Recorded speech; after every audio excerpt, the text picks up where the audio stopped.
Hello friends, welcome to the GS foundation. सबसे पहले उन छात्रों को धन्यवाद करना चाहता हूं जिन्होंने चैनल को सब्सक्राइब कर लिया है और तेज़ी से सब्सक्राइबर बढ़ाने में हमारी मदद की है। तो धन्यवाद एक बार फिर से सभी छात्रों का। जितने भी छात्र इस चैनल से जुड़ चुके हैं या फिर इस वीडियो पर नए हैं, सभी से मेरा अनुरोध है कि वीडियो एंड तक ज़रूर देखिएगा। यदि वीडियो अच्छी लगे लाइक कर दीजिएगा, दोस्तों के साथ शेयर कर दीजिएगा और चैनल को ज़रूर सब्सक्राइब कर लीजिएगा। हमेशा की तरह आज भी हम लोग करने वाले हैं झारखंड जीके के महत्वपूर्ण सवालों को, जो आपके होने वाले exam JPSC, JSSC, CGL, forest guard, सहायक आचार्य या झारखंड में होने वाला कोई भी एग्ज़ाम हो दोस्तों, उन सभी के लिए ये सेशन महत्वपूर्ण रहने वाला है। तो फटाफट से इस सेशन को दोस्तों के साथ शेयर कर दीजिए। चलिए शुरुआत कर लेते हैं आज के सेशन की। पहला सवाल आपके स्क्रीन पर है। निम्नलिखित में से किसे झारखंड आंदोलन का जनक माना जाता है? आपके ऑप्शन है जयपाल सिंह, शिबू सोरेन, विनोद बिहारी महतो या जे बार्थोलोमेव। किसे झारखंड आंदोलन का जनक माना जाता है दोस्तों? सही आंसर हो जाएगा जयपाल सिंह को माना जाता है। झारखंड आंदोलन के जनक जे बार्थोलोमेव को माना जाता है। ये ढाका विद्यार्थी परिषद की रांची शाखा के संचालक थे। ठीक है, कहाँ के निवासी थे? चाईबासा के निवासी थे। इन्होंने क्रिश्चियन स्टूडेंट ऑर्गेनाइजेशन की स्थापना 1912 में की थी। ये किस मिशन से जुड़े हुए थे? एंग्लिकन मिशन से जुड़े हुए थे।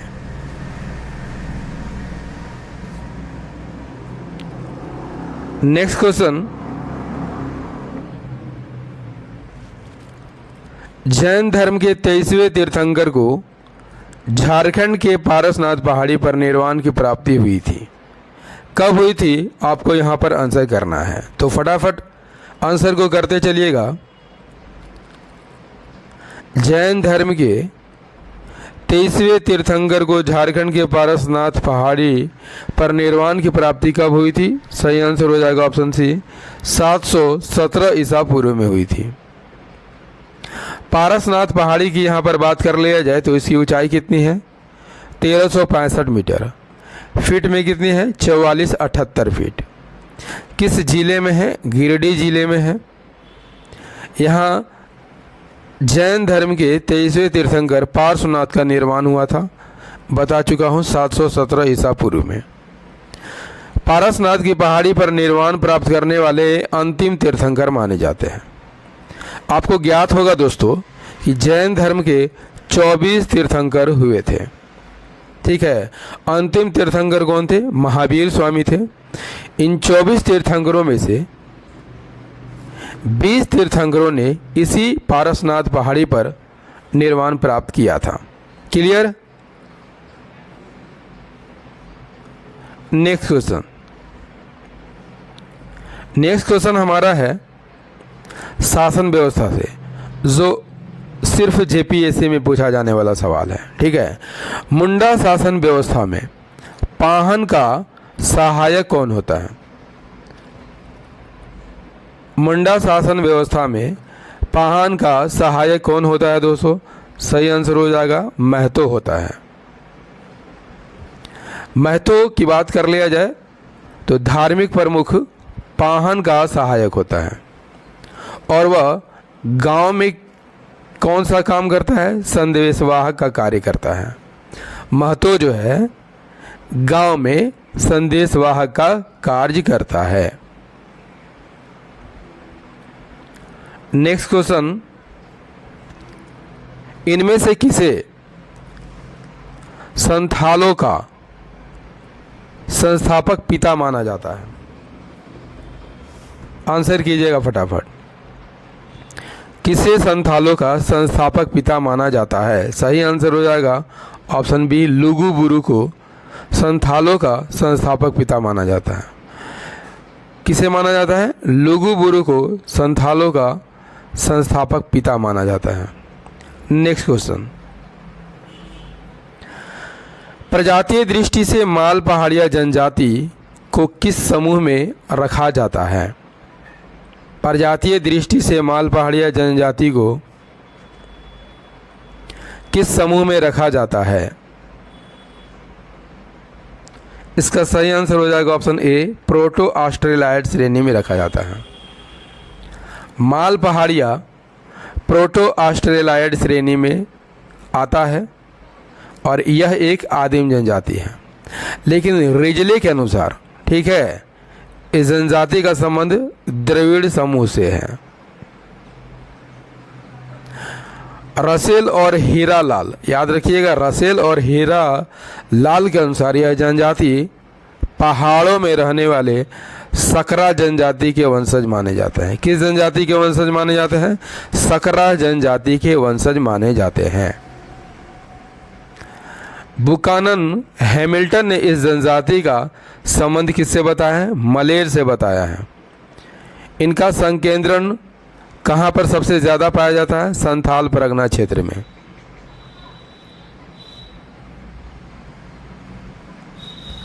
लेकिन यह जनजाति संथाल परगना के साहेबगंज को छोड़कर शेष क्षेत्रों में पाई जाती है। इनकी भाषा क्या है? मालतो है। और किस भाषा परिवार से संबंधित है? द्रविड़ भाषा परिवार से संबंधित है ना। चलिए नेक्स्ट क्वेश्चन की ओर बढ़ते हैं। नेक्स्ट क्वेश्चन है, झारखंड में बाहर से आकर बसने वाले लोगों को झारखंड के आदिवासी द्वारा क्या कहा जाता है? झारखंड में बाहर से आकर बसने वाले लोगों को झारखंड के आदिवासियों द्वारा क्या कहा जाता है? सही आंसर हो जाएगा दिकू कहा जाता है। सादान किसे कहा जाता है? झारखंड के गैर जनजातीय मूल निवासी को क्या कहा जाता है? सादान कहा जाता है। और इन्हीं लोगों को आदिवासियों द्वारा क्या कहा जाता है? दिकू कहा जाता है। झारखंड की कुल जनसंख्या में सादानों का हिस्सा कितना है? 60% है। झारखंड की चीक बड़ाइक, करमाली और किसान जनजाति स्वयं को क्या कहते हैं? सादान कहते हैं। इनकी भाषा क्या है? सादानी या सादरी है। ये लोग खोरठा, नागपुरी, पंच परगनिया और कुरमाली भाषा बोलते हैं। सादानों का मुख्य पेशा क्या है? कृषि करना इसका मुख्य पेशा है। नेक्स्ट क्वेश्चन है, इनमें से कौन सा संथाल जनजाति में प्रचलित वस्त्र है? कुपनी, कांचा, दहड़ी या उपयुक्त सभी? इसका सही आंसर हो जाएगा ऑप्शन डी, उपयुक्त सभी वस्त्र जो है संथाल जनजाति में पहने जाते हैं। कौन कौन से वस्त्र पहने जाते हैं? कांचा, कुपनी, पढ़ान, पाटका, दहड़ी और लुंगी। नेक्स्ट है, पलामू किला अवस्थित है। पलामू किला कहाँ पर अवस्थित है? पलामू में अवस्थित नहीं है दोस्तों, ये लातेहार में अवस्थित है। पलामू किला किस जिले में है? लातेहार में है। और बेतला राष्ट्रीय उद्यान से लगभग 5 किलोमीटर दूरी पर है। किस नदी के तट पर है? औरंगा नदी के तट पर है। और इसका निर्माण जो है चेरो वंशी शासकों ने करवाया था। यहाँ पर 2 किले आपको देखने को मिलता है, ठीक है। पुराने किले के निर्माण किसने कराया था? प्रताप राय ने कराया था, जो कि शाहजहां के समकालीन थे। और नए किले का निर्माण किसने कराया था? मेदिनी राय ने कराया था। मेदिनी राय जो है औरंगजेब के समकालीन थे।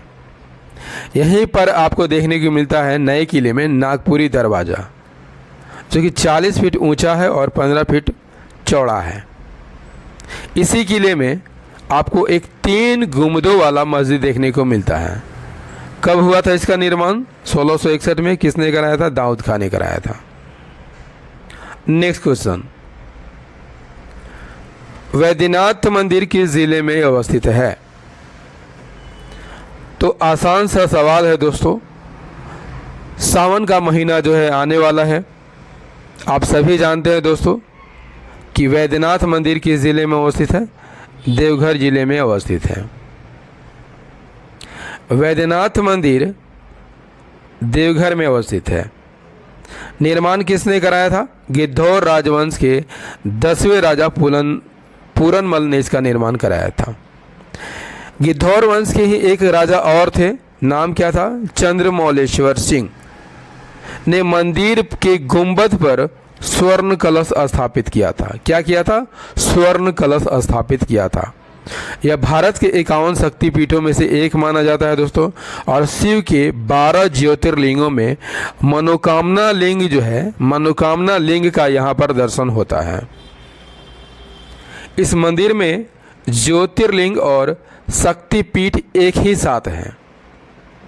इसके प्रांगण में कुल कितने मंदिर हैं? 22 मंदिर हैं। यहाँ शिव मंदिर के शिखर पर त्रिशूल के स्थान पर पंचशूल रखा गया है। इंपॉर्टेंट फैक्ट रहेगा आपके एग्जाम के दृष्टिकोण से।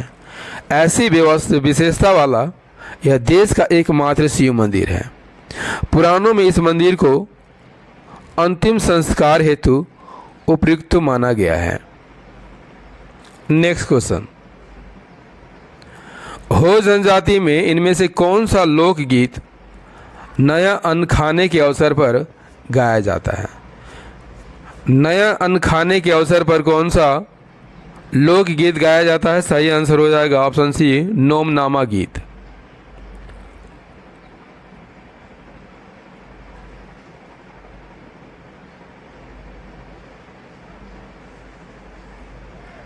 नेक्स्ट है, छऊ नृत्य की शुरुआत इनमें से किस स्थान से हुई थी? सही आंसर हो जाएगा सरायकेला, झारखंड से। छऊ नृत्य का प्रारंभ कहाँ से हुआ था? सरायकेला से हुआ था। और यह एक कैसा नृत्य है? पुरुष प्रधान नृत्य है। इस नृत्य का विदेश में भी प्रदर्शन हो चुका है दोस्तों 1938 में। किसके द्वारा? सुधेंदु नारायण सिंह के द्वारा। इसकी 3 शैलियाँ आपको देखने को मिलती हैं, सरायकेला, मयूरभंज और पुरुलिया। 2010 में छऊ नृत्य को यूनेस्को द्वारा विश्व विरासत नृत्य में शामिल किया गया था। दोस्तों सेशन कैसा लग रहा है?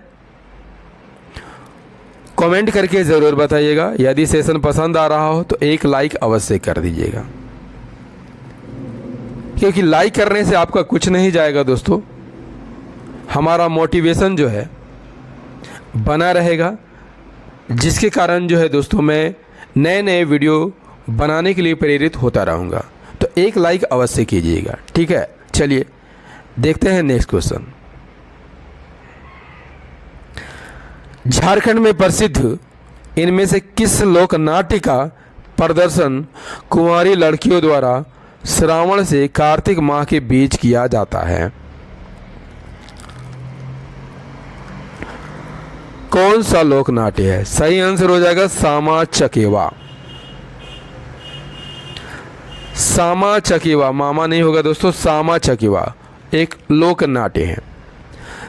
कब किया जाता है? कार्तिक माह के शुक्ल पक्ष की 7वीं से पूर्णमासी तक किया जाता है। इस लोक नाट्य में मिट्टी का पात्र बनाया जाता है। इस लोक नाट्य के प्रमुख नायिका को क्या कहा जाता है? सामा कहा जाता है। नायक को चकेवा कहा जाता है। खलनायक भी होता है जिसे चूड़क या चुगला कहा जाता है, और सामा के भाई को क्या कहा जाता है? सांब कहा जाता है।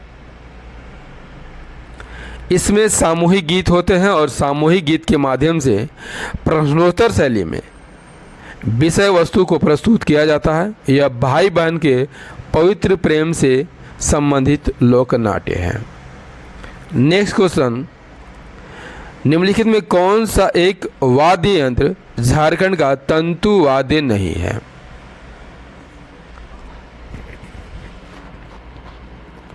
केंद्रा तंतुवाद है, एक तारा तंतुवाद है, बनम जो है तंतुवाद है, मदन भेरी तंतुवाद नहीं है। केंद्रा एक तारा और बनम तंतु वाद्य यंत्र है, जबकि मदन भेरी सुशीर वाद्य यंत्र है। सुशीर वाद्य यंत्र किसे कहा जाता है दोस्तों? जिसे मुंह से फूंक कर बजाया जाता है, जैसे बांसुरी, शहनाई के साथ वाद्य यंत्र के रूप में प्रयोग किया जाता है। इसका निर्माण कैसे होता है? लकड़ी की नली के अग्रभाग में यानी आगे वाले भाग में पीतल की नली जोड़कर किया जाता है। नेक्स्ट,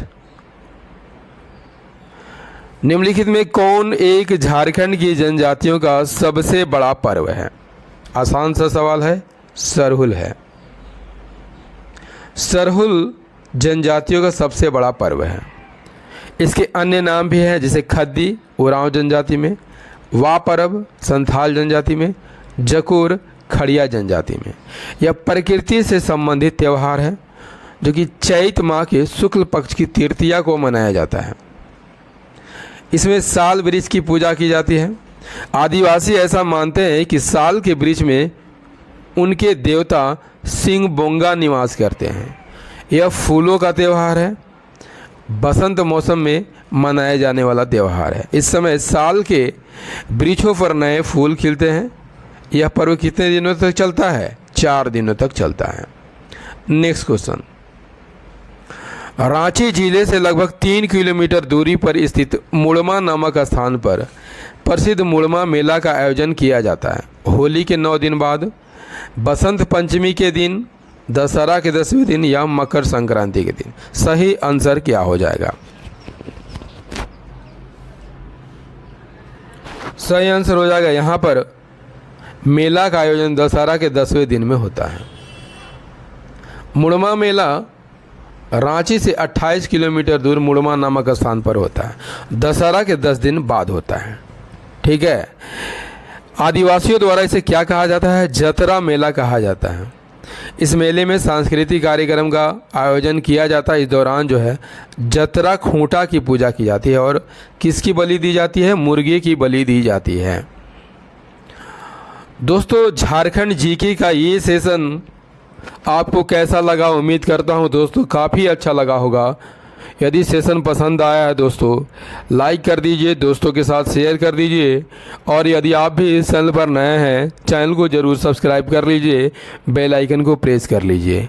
याद रखिए मेरी वीडियो जो है रोज़ाना 12 बजे दिन में आती है। ठीक है, तो इसे रोज़ देखना मत भूलिएगा। मिलते हैं अगले सेशन में तगड़े सवालों के साथ। तब तक के लिए जय हिंद, धन्यवाद।